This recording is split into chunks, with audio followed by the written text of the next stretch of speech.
I'm Summer. I'm 30 years old, and last week I walked into my own birthday party, only to discover it was actually my trial. 75 relatives, not a single smile. My father handed me a folder containing DNA results and said, "You're not ours. Pay us back." My mother snatched my car keys right out of my hand. My sister filmed the whole thing for TikTok. I stood there, surrounded by 75 people I once called family, and not one of them said a word in my defense. But then, a man stepped out of the crowd. A man my parents swore had been dead since before I was born. My biological father. And he didn't come empty-handed. Before I continue, if you find this story worth following, please take a moment to like and subscribe, but only if you genuinely want to know what happens next. And drop a comment telling me where you're watching from and what time it is there. Now let me take you back 4 weeks, to the day my sister called with exciting news. "Summer, oh my God, you won't believe this!" Brianna's voice pierced through my phone speaker while I was charting vitals in the ICU break room. My younger sister rarely called unless she needed something: money, a ride, someone to vent to about her latest influencer drama. "What's going on?" I asked, keeping my voice low. Night shift meant keeping the peace. "Mom and Dad are throwing you a surprise party for your 30th. They're inviting everyone: Aunt Dorothy, Uncle Robert, the cousins from Ohio, literally the whole family." I almost dropped my coffee. A party. For me. In 30 years, my parents had never thrown me a birthday party. Not for my 18th, not for my 21st, not even when I graduated nursing school top of my class. But Brianna? Her 21st birthday had been a $15,000 extravaganza at the Riverside Country Club, 100 guests, a 5-tier cake. Dad gave a speech about how proud he was of his little princess. My 21st? A quiet dinner at home. Mom made meatloaf. Afterward, she patted my shoulder and said, "Money's tight this year, sweetheart. You understand." I understood. I always understood. "Bree, are you sure?" I asked carefully. "Mom and Dad don't really do parties for me." "I know, right? That's what makes it so special. They said turning 30 is a big deal. They want to do something nice." She paused. "You have to act surprised, okay? I totally wasn't supposed to tell you." "I'll act surprised," I promised. After we hung up, I sat in that break room staring at my lukewarm coffee. Maybe things were changing. Maybe after 30 years they finally saw me. I thought that party might finally prove I mattered to them. I had no idea it would prove the exact opposite. The week before the party, I did what I always do. I ran the numbers. 7 years as an ICU nurse. 7 years of 12-hour shifts, code blues, and holding strangers' hands while they took their last breaths. And every single month for those 7 years, I sent $500 home to help my parents. $42,000 total. I never asked for it back. I never even mentioned it. That's what family does, right? You help when you can. Meanwhile, Brianna, with her 50,000 Instagram followers and 0 paying jobs, still lived in our parents' basement. She'd never contributed a dime. Last month, she asked Dad for $8,000 to invest in her content creation business. He wrote the check without blinking. When my car broke down 3 years ago, I asked if I could borrow $2,000 for a down payment on a used Honda. Dad looked at me like I'd asked for a kidney. "You're a strong, independent woman, Summer. You can figure it out." So I figured it out. Took out a loan, worked extra shifts, paid it off myself. Mom's voice echoed in my head. "Brianna's still finding herself. She needs support. You don't need anything from us. You're the capable one." The capable one. Translation: the one they could ignore.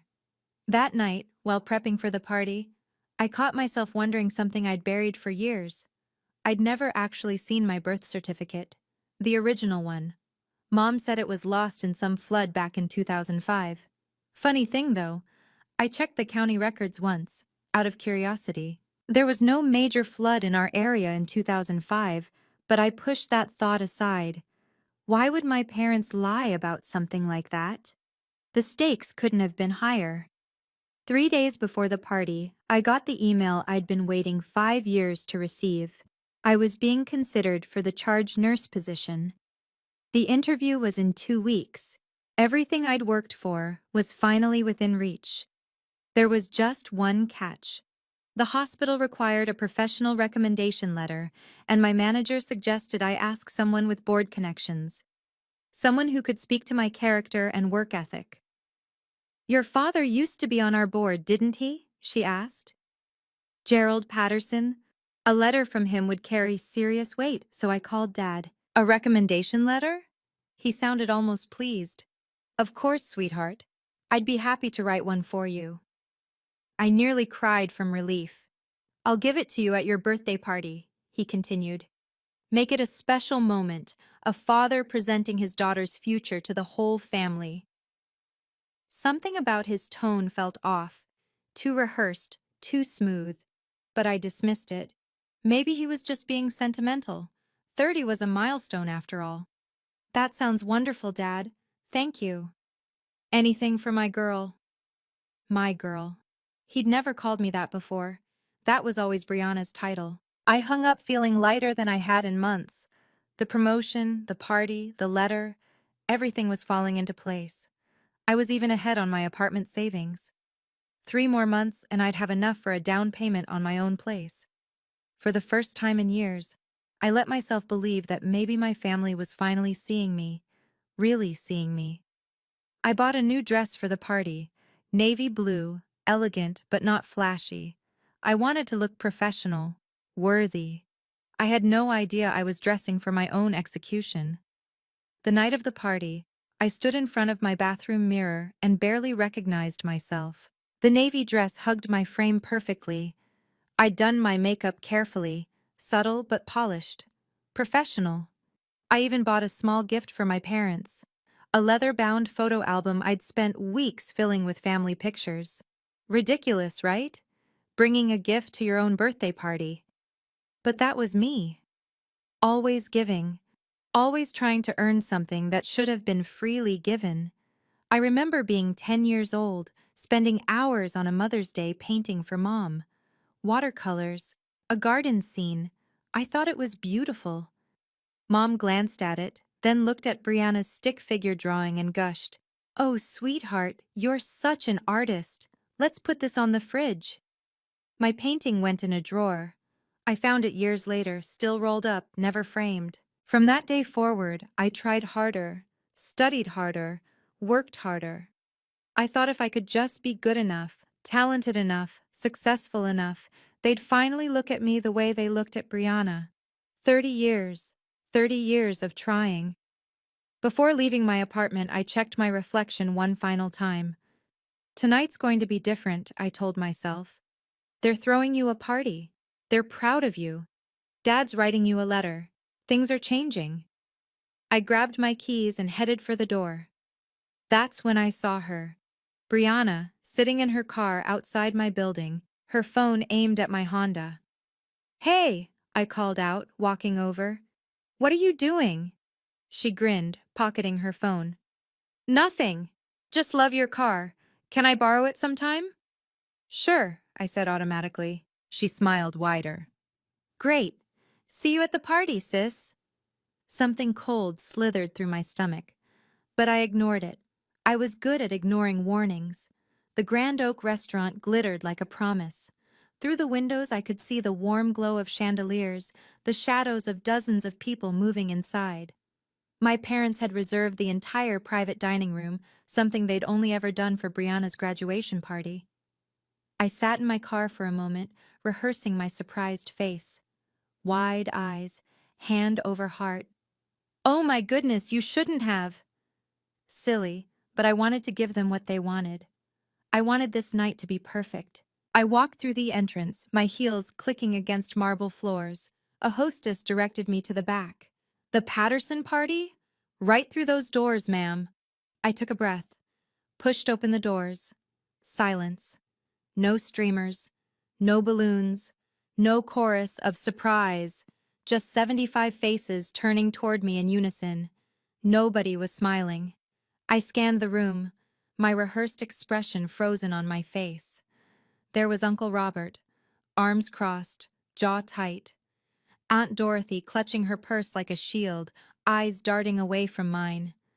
Cousins, second cousins, people I hadn't seen since childhood, all watching me with something between pity and judgment. No cake, no decorations, just a long table at the center of the room, and on that table a single red folder. My parents stood behind it like prosecutors at a bench. Dad held a microphone. Summer. His voice echoed through the speakers, cold and formal. Sit down. We need to talk. My legs moved on autopilot. I lowered myself into a chair that had been positioned facing the table, facing them, like a defendant in a courtroom. That's when I noticed the woman in the corner with a camera, not a party photographer, a videographer. They were recording this. Dad? My voice came out smaller than I intended. What's going on? He didn't answer. He just opened the red folder. Summer, do you know why we invited 75 people here tonight? Dad's voice was ice. My birthday? The words sounded pathetic even to my own ears. No. He shook his head slowly. To serve as witnesses. The room shifted. Chairs creaked. Someone coughed. Witnesses to what? Dad pulled a document from the red folder. His hand was steady, practiced, like he'd rehearsed this moment. This is a DNA test. He held it up for everyone to see. Your mother and I submitted samples 3 months ago. The results came back conclusive. My heart stopped. You are not our biological daughter. The room erupted in whispers. I heard gasps, murmurs, someone saying, I knew it. I always knew something was off. What? I gripped the armrest of my chair. That's impossible. You're not ours, Summer. Mom stepped forward, her face twisted into something ugly. You never were. We took you in. We raised you. We gave you everything. And how did you repay us? Dad's voice rose. By slandering us to your friends. By acting like we were never good enough for you. I never. We have witnesses. Dad cut me off, gesturing to the crowd. People who've heard you complain about us, about how unfairly you were treated, about how Brianna got everything and you got nothing. My mind reeled. Yes, I'd vented to friends. Who doesn't? But I'd never slandered them. I'd never said anything that wasn't true. Dad slid another paper from the folder. A spreadsheet, numbers, dates. This is an itemized list of everything we spent raising you. Food, clothing, education, housing. He paused for effect. $500,000. The number hung in the air like a guillotine. And we want it back. Before I could respond, Mom lunged. Her fingers closed around my wrist, prying my car keys from my hand before I even registered what was happening. This car. She held up the keys like evidence. You bought it with money from a job you only got because of your father's connections. Technically, it belongs to us. I paid for that car myself. My voice cracked. Every payment, every cent. I have the loan documents. Your salary comes from the hospital where Gerald was a board member. She smiled, but it didn't reach her eyes. Without him, you'd be nothing. You owe us everything you have. I looked around desperately. 75 relatives, people I'd shared Christmas dinners with, people who'd bounced me on their knees when I was a baby, people who'd told me they loved me. Not one of them moved. Uncle Robert actually nodded. She's got a point, Summer. Your father opened a lot of doors for you. That's not how this works. Smile for the camera, sis. Brianna appeared at my side, her phone inches from my face, the red recording light blinking. This is amazing content, she whispered gleefully. My followers are going to lose their minds. Family drama, DNA reveals. This is gold. Brianna, stop. Shh. Keep talking. The comments are going crazy. I looked at the screen. She was live streaming. Thousands of viewers. Comments scrolling faster than I could read. OMG, this is insane. That poor girl, the parents are psycho fake. Has to be fake. But it wasn't fake. This was my life, being dissected, being broadcast, being destroyed. And I was trapped in a chair, surrounded by people who were supposed to love me, while my own sister turned my humiliation into content. That's when something inside me shifted. In the chaos, I noticed something strange. A man, standing alone in the far corner of the room, near the emergency exit. He wasn't dressed like the rest of my relatives, no casual blazers or department store dresses. His suit was expensive, charcoal gray, impeccably tailored, the kind of fabric that doesn't wrinkle. He looked about 60. Silver-streaked hair, strong jaw. And his eyes were fixed on me, not with judgment, not with curiosity, with something deeper, something almost like pain. I didn't recognize him. He wasn't family, wasn't a friend of my parents as far as I knew. So why was he here? At a private event? Standing in the shadows like he was waiting for something? Next to him stood a younger woman in a pencil skirt, clutching a thick manila folder. She kept checking her watch, then whispering something to him. He shook his head each time, patient, watching. "Summer!" Dad's voice snapped my attention back. "Are you listening?" "Who is that man?" I asked instead, pointing toward the corner. Dad's face flickered, just for a second, with something I couldn't name. Fear, recognition. "No one," he said quickly. "Focus on what matters. You're going to sign this document." "Gerald." The stranger's voice cut through the room, deep, calm, commanding. The entire restaurant went silent. My father went pale. "Not yet," the man said almost gently. "Let her finish asking her questions first." Dad's mouth opened, closed, opened again. Mom grabbed his arm. "Who let him in? Gerald, who let him in?" But neither of them answered. And the man in the gray suit simply watched me, something shifting in his expression, something that looked almost like hope. I didn't know him, but somehow he knew me. "Summer." Dad's voice had a new edge now, desperation barely concealed beneath authority. "I need you to sign this document, tonight, in front of everyone." He slid a contract across the table. I could see the header, promissory note. "This legally obligates you to repay $500,000 over 10 years, monthly payments of over £10. "I need time to read this," I interrupted. "You'll sign now." His eyes darted toward the stranger in the corner, then back to me. "If you don't, we'll sue. 75 witnesses saw you receive food, shelter, education from us. You admitted it yourself. You owe us." "Gerald." The voice came from my left. Aunt Dorothy, Mom's older sister, had risen from her seat. Her face was ashen, her hands trembling. "Are you sure about this?" She was speaking to Mom, but her eyes kept flicking toward the man in the gray suit.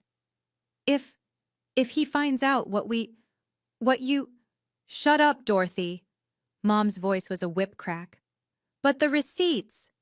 "I said, shut up." The room went silent. Dorothy looked like she might cry. "What receipts?" I asked. Nobody answered. Nobody. Aunt Dorothy. I turned to face her fully. "What receipts are you talking about?" She opened her mouth, closed it, looked at Mom, then at the floor. "Nothing," she whispered. I shouldn't have said anything. But I saw her hand drift to her purse. I saw the way she clutched it tighter, like she was protecting something inside. "Linda," Dorothy's voice cracked. "I still have them. The ones you asked me to burn 20 years ago. I couldn't do it. I kept some." Mom's face went white. Whatever was in that purse, whatever those receipts proved, my parents didn't want me to know. But I was starting to understand. I wasn't the one with secrets here. They were. Dad moved fast. He grabbed the microphone and addressed the room, his voice booming through the speakers with practiced authority. "Family, friends, I want everyone to witness this moment." He paused for effect, scanning the crowd. "Tonight, Summer Patterson, the woman we raised as our own daughter, will acknowledge her debt to this family." Uncle Robert started clapping. A few others joined in, uncertain but obedient. 30 years ago, Linda and I opened our home to a child no one wanted. We sacrificed, we struggled, we gave her everything, and this is how she repays us? With ingratitude? With complaints? More nodding now. The narrative was working. I could see it spreading through the room like poison. "I always said she was ungrateful," someone muttered. "Never appreciated anything," another voice agreed. "Summer." Dad turned back to me, microphone still in hand. "Sign the document. Apologize to your family. And maybe, we can still have a relationship." Brianna shoved her phone closer. "Say something, Summer. My viewers want to hear you grovel." I looked at the contract. $500,000. Payments until I was 40. My entire future signed away to people who were publicly dismembering me. "And if I don't sign?" My voice was steadier than I expected. Dad's expression hardened. "Then I contact your hospital tomorrow. I tell them their charge nurse candidate is a fraud. A liar. A woman who refuses to honor her debts." He smiled coldly. "I was on their board for 15 years, Summer. Who do you think they'll believe?" The threat hung in the air. My career, my apartment, my future, everything I'd built for myself. He could destroy it with one phone call. I had no leverage, no power, no allies, or so I thought. I am an ICU nurse. I've held dying patients' hands at 3 a.m. I've delivered impossible news to families. I've stayed calm while alarms screamed and hearts stopped, and everything descended into controlled chaos. I don't break under pressure. I can't afford to. So I took a breath, then another, and I stopped being the scared little girl they expected me to be. "Dad," I said, my voice cutting through the murmurs, "I have a question." He frowned. This wasn't the script. "What?" "You said I'm not your biological daughter, that you have DNA proof." I leaned forward. "So who are my biological parents?" Silence. "Well?" Mom stepped in quickly. "They abandoned you. They didn't want you. We saved you." "That's not what I asked." I stood up slowly. "I asked who they are." "Dead." Dad's answer came too fast. "Both of them. Car accident. Years ago." "Interesting." I was surprised by my own steadiness. "So if they're dead, who gave you the DNA sample to compare mine against?" Dad's mouth opened. Nothing came out. "DNA tests require comparison samples," I continued. "You can't just test my blood and declare I'm not yours. You need something to compare it to. So whose DNA did you use?" The crowd shifted. I saw confused looks, furrowed brows. The logic was landing. That's not your concern," Dad stammered. "A dead person's DNA." I pressed harder. "How did you get it? Did you exhume a body? Did you have samples stored somewhere for 30 years? More murmurs. Uncle Robert uncrossed his arms. "Or," I said quietly, "is one of my biological parents not dead at all?" In the corner, the man in the gray suit took a step forward, and for the first time, my father looked truly afraid. "Oh my God, guys, this is getting so good!" Brianna's voice shattered the tension. She was still live streaming, narrating for her audience like this was some reality TV show. "So basically, my parents found out 3 months ago that Summer isn't really their kid. Someone contacted Dad about it. I think it was a lawyer or something, and they've been planning this whole reveal ever since." "Brianna!" Mom's screech echoed through the room. "Turn that off now!" But the damage was done. I turned to face my sister. 3 months ago, someone contacted Dad? Brianna's eyes went wide, finally realizing she'd made a mistake. I wasn't supposed to. Who contacted him, Brianna?" I stepped toward her. "If my biological parents are dead, who reached out 3 months ago?" She backed away, phone still recording. "I don't know. I just saw an email on Dad's computer. Some law firm. Something about end of agreement and mandatory disclosure. Brianna, I swear to God. Dad lunged for her phone, but I was faster. End of agreement? I blocked his path. What agreement? What mandatory disclosure? The crowd was riveted now. Comments flooded Brianna's stream, thousands watching, thousands witnessing. There's no agreement, Mom shrieked. She's making things up. Brianna, tell them you're lying. But Brianna's face told me everything I needed to know. She wasn't lying. Someone had contacted my parents 3 months ago. Someone with lawyers. Someone forcing them to disclose something they'd kept hidden for 30 years. I turned toward the corner. The man in the gray suit had moved closer, 10 feet away now. His eyes were wet. And when I looked at him, really looked, I saw something I should have recognized immediately. My eyes. He had my eyes. You're not dead, I whispered. He shook his head slowly, tears streaming down his face. No, sweetheart, I'm not. Okay, I need to pause here for just a moment. If you're watching this and you've already figured out who that man is, drop your guess in the comments right now. And if you've ever been through something like this yourself, betrayed by the people who were supposed to love you unconditionally, I want to hear how you survived it. I read every single comment. Now back to that night. The man stepped forward, and the crowd parted like water. Allow me to introduce myself. His voice filled the room, calm, measured, carrying an authority my father could only pretend to possess. Security! Dad's voice cracked. Someone call security! This man is trespassing! But no one moved. My name is Marcus Whitfield. The man stopped a few feet from me. And I am Summer's biological father. The room exploded. Gasps, shouts. 75 phones emerging from pockets and purses. I couldn't breathe. You... I stared at him. You're supposed to be dead. Marcus's jaw tightened. Is that what they told you? I nodded, unable to speak. I have never been dead, Summer. His voice softened. I've been waiting. For 30 years I've been waiting for this day.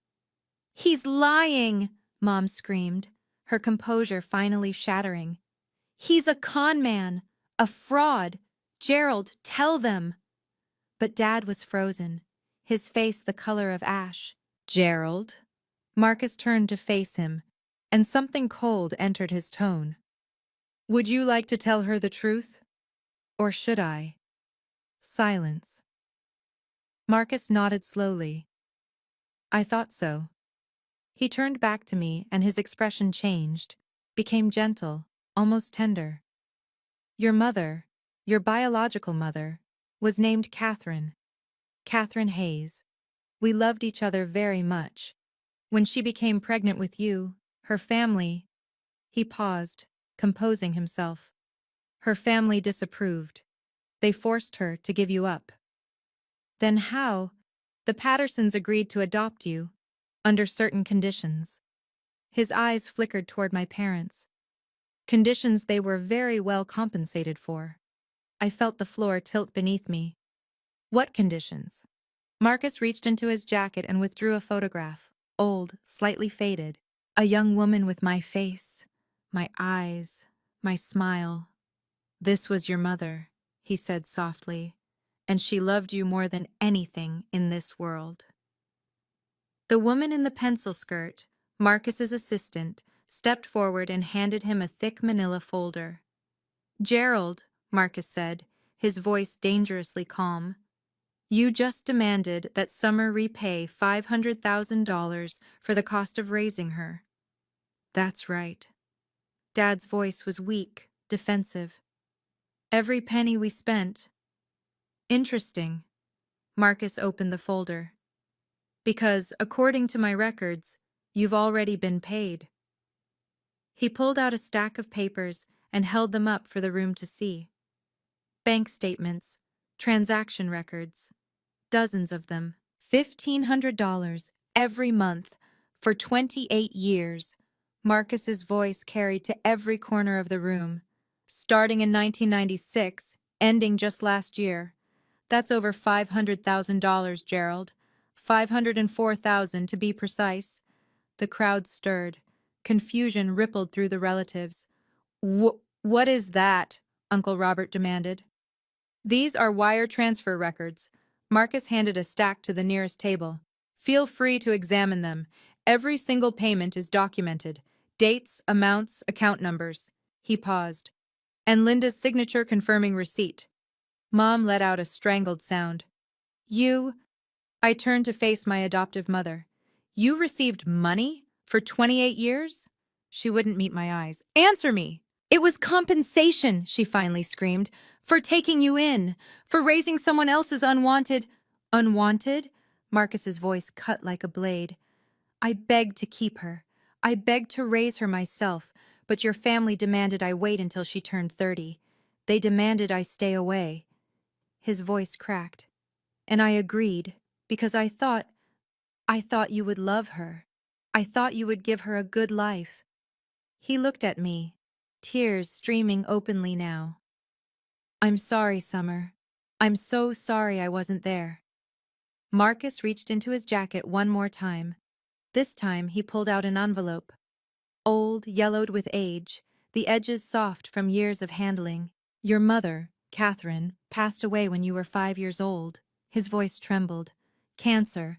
She fought it for 2 years, but in the end, he couldn't finish. I felt tears sliding down my own cheeks.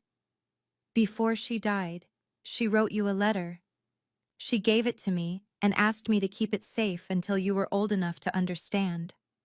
He held out the envelope with both hands, like an offering. I took it. My fingers were shaking so badly I could barely open it. Inside was a single sheet of paper, covered in elegant handwriting that was somehow familiar, like a song I'd heard in a dream. My dearest Summer, if you're reading this, I'm no longer with you. I'm sorry, baby girl.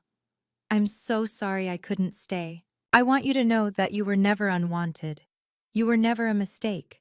From the moment I knew you existed, you were the greatest gift of my life.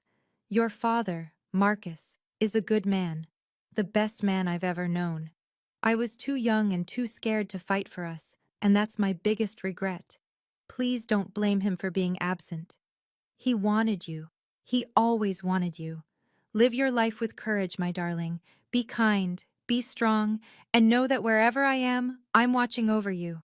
I love you. I will always love you. Mom. I couldn't see through the tears. The letter blurred, then disappeared as I pressed it against my chest. 75 people watched in absolute silence, and for the first time that night, I didn't feel alone. I felt found.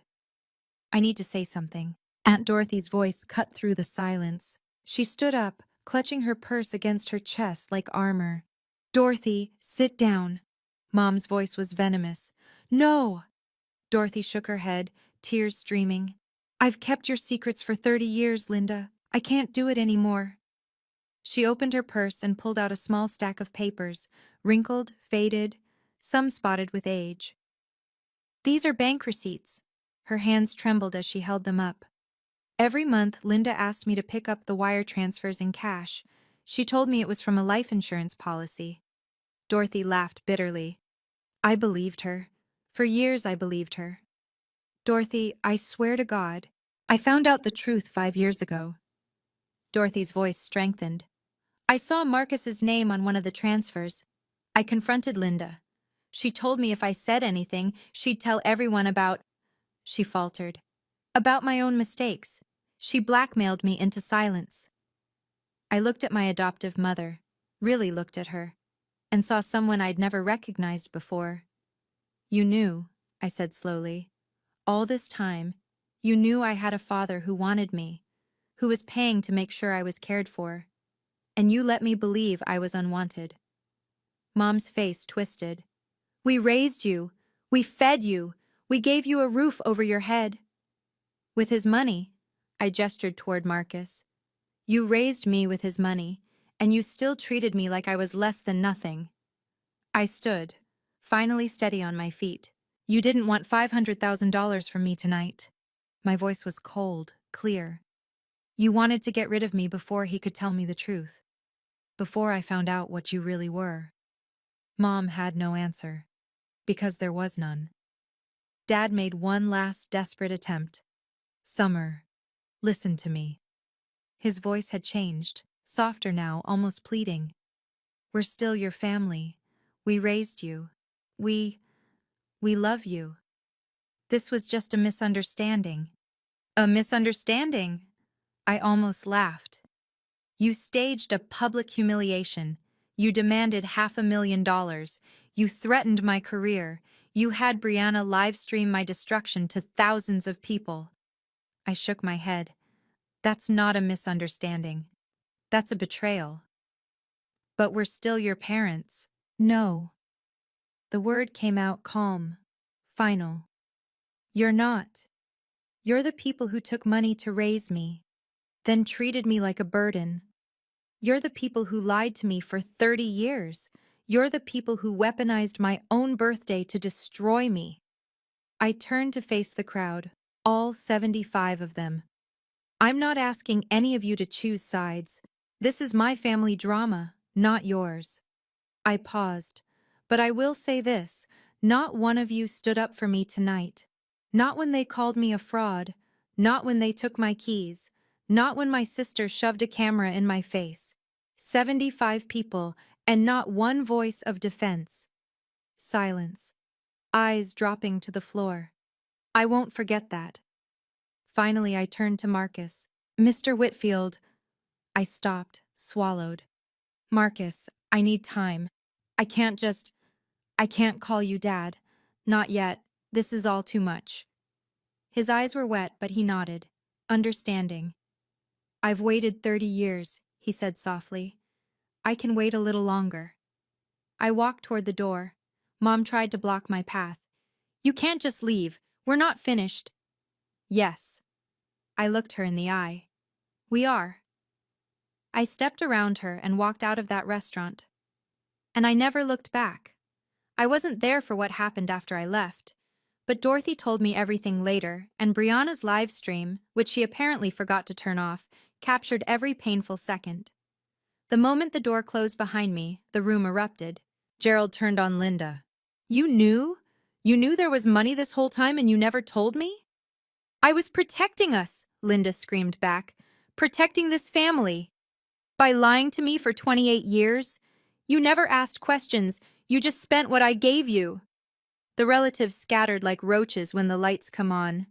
Uncle Robert tried to calm Gerald down and got shoved for his trouble. Aunt Dorothy quietly gathered her things and slipped out a side door. And Brianna? Brianna stood frozen, watching her follower count drop in real time. Within 24 hours, her live stream had been clipped, shared, and viewed over 2 million times. But not the way she wanted. Toxic family exposes themselves on live stream. Worst parents ever caught on camera. Girl documents her own family's downfall, lol. The comments were merciless. Brands she'd been negotiating with pulled out. Her authentic family content suddenly looked very different in context. As for Marcus, he left the restaurant quietly, without confrontation. He didn't need revenge. He'd come with truth, and truth had done its work. That night, sitting alone in my apartment, I read Catherine's letter 17 times. I traced her handwriting with my fingertips. I looked at the photograph Marcus had given me. My mother at 22, laughing at something off camera, her eyes exactly like mine. I cried until I couldn't breathe. But somewhere beneath the grief, beneath the shock and the betrayal, I felt something I hadn't felt in years. Hope. The kind of hope that comes from finally knowing who you really are. 3 days later, I was called into the hospital director's office. I walked in expecting the worst. Gerald had promised to destroy my career. He had connections, influence. 15 years on the board. Dr. Rebecca Chen sat behind her desk, her expression unreadable. Please sit down. I sat, waited. Summer, I'm going to be direct. She folded her hands. I received an email from your father, from Gerald Patterson, demanding that we terminate your employment. My stomach dropped. He claims you're unfit for the charge nurse position, that you have character issues. She paused. He also attached a video, said it would show your true nature. I closed my eyes. The live stream. Of course. I watched it. Dr. Chen, I can explain. Summer. Her voice was gentle. I watched you stand in front of 75 people who were actively trying to destroy you. I watched you keep your composure, ask intelligent questions, and walk out with your dignity intact. I opened my eyes. I also received a phone call. She leaned back. From Marcus Whitfield. Do you know who he is? My biological father. He owns 4 hospitals in the Northeast. She smiled slightly. He called to tell me explicitly that he would not be interfering in any employment decisions regarding you. He said, and I quote, "Summer deserves to succeed on her own merits, not because of who her father is." I couldn't speak. The charge nurse position is yours, Summer. You earned it.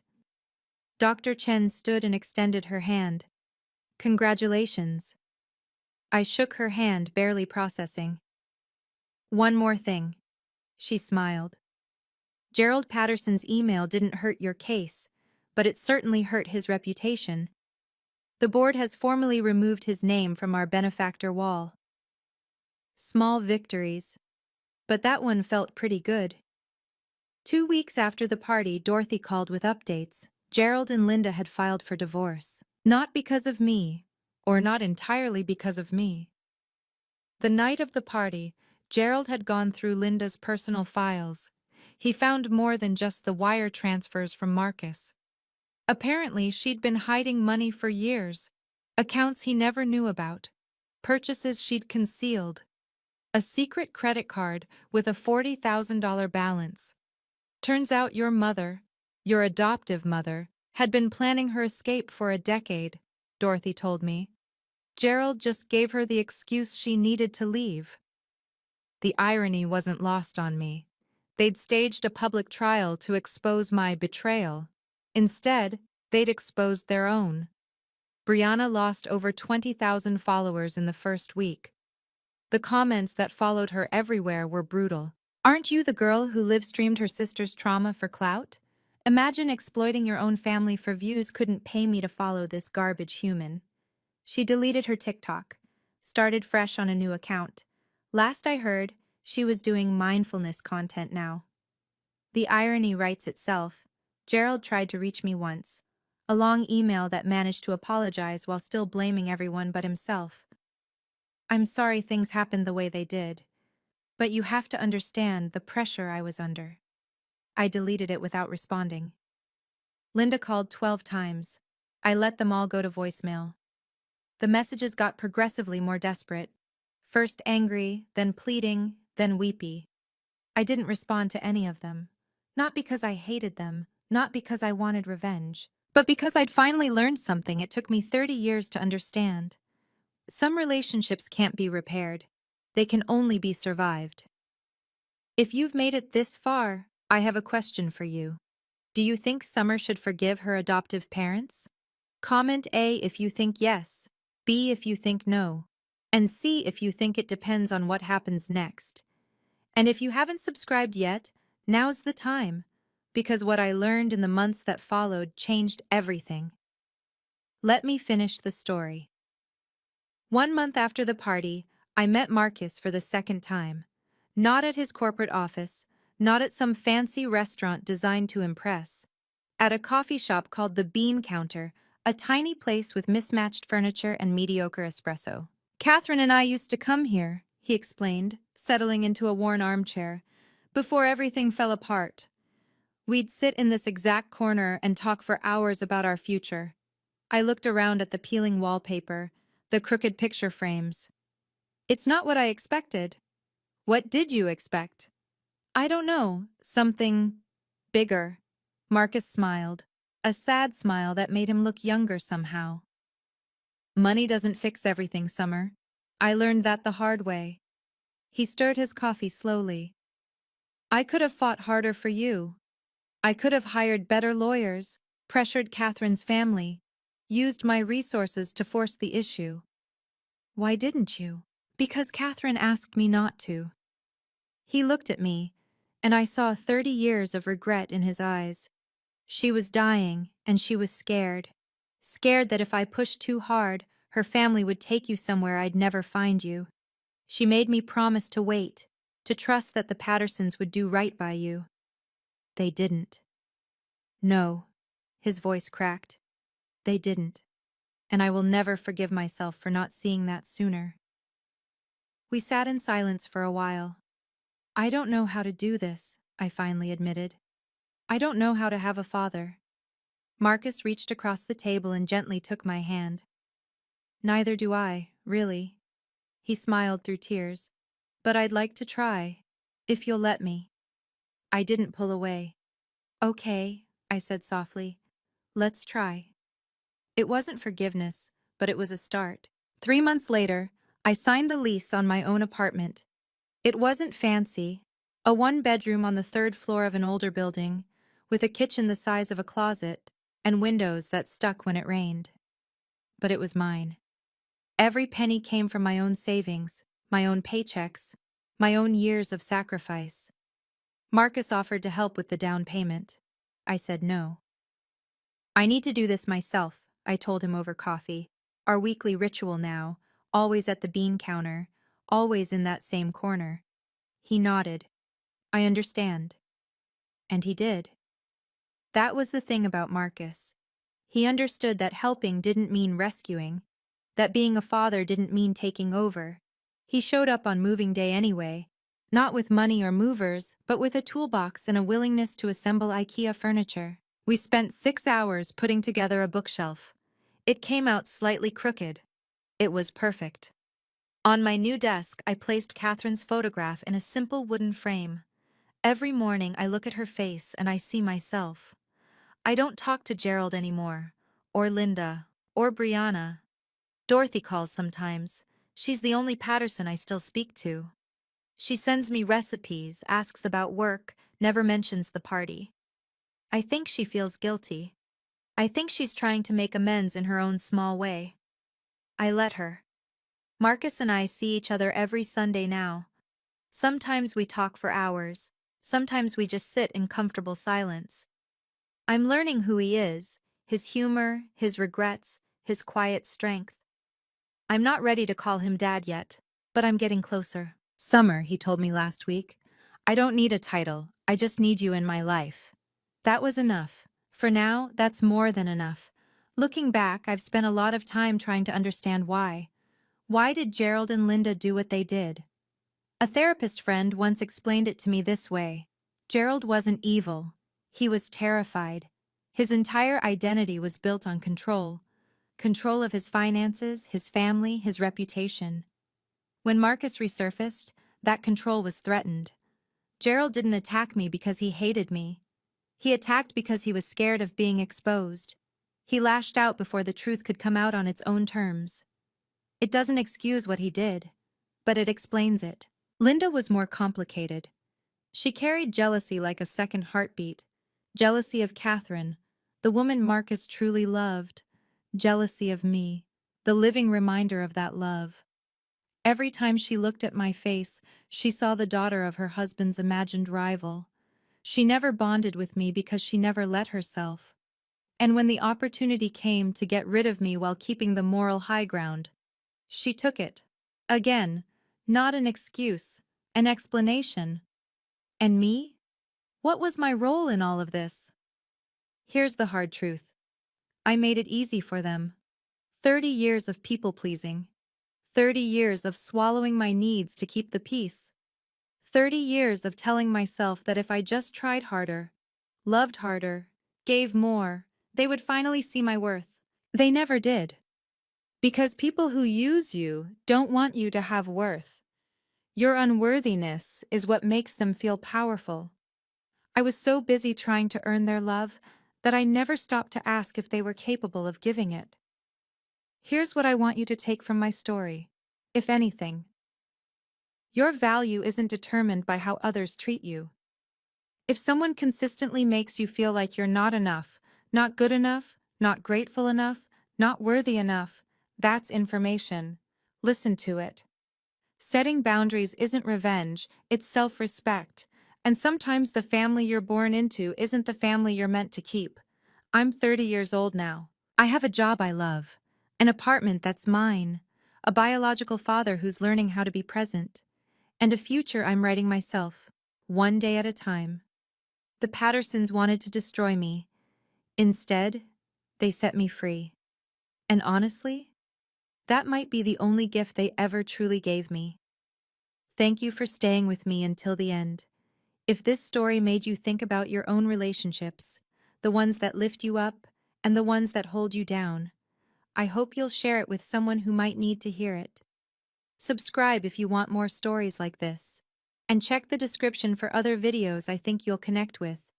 Take care of yourselves. And remember, you deserve people who choose you.